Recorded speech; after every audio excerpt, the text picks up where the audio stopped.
Ya, BB-nya nih. Kasus apa? Berapa?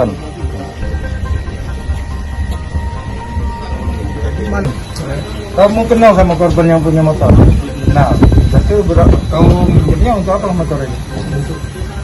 Untuk biaya untuk anak saya. Oh, untuk apa? Untuk anak satu Oh, jadi motornya kami jualkan mana? di Kanyakati, Bu. Kami hati-hati. Berapa tuh?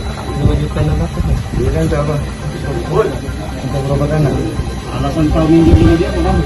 Bang, aku punya motor bang. Dia laki lagi sini. Aku bang. Untuk berobat anak. Punya ngamuk boleh ya?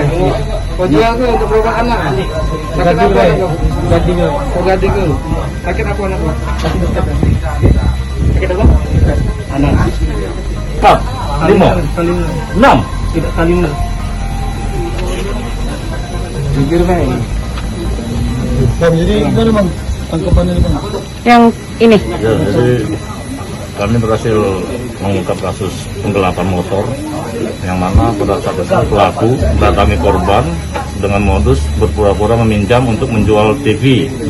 Tapi ternyata setelah ditunggu-tunggu sehari dua hari ternyata pelaku tidak urung kembali.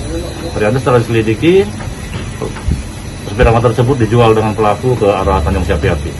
Berapa bang? Dijual 3 juta untuk alasan Anak berobat anak yang sakit.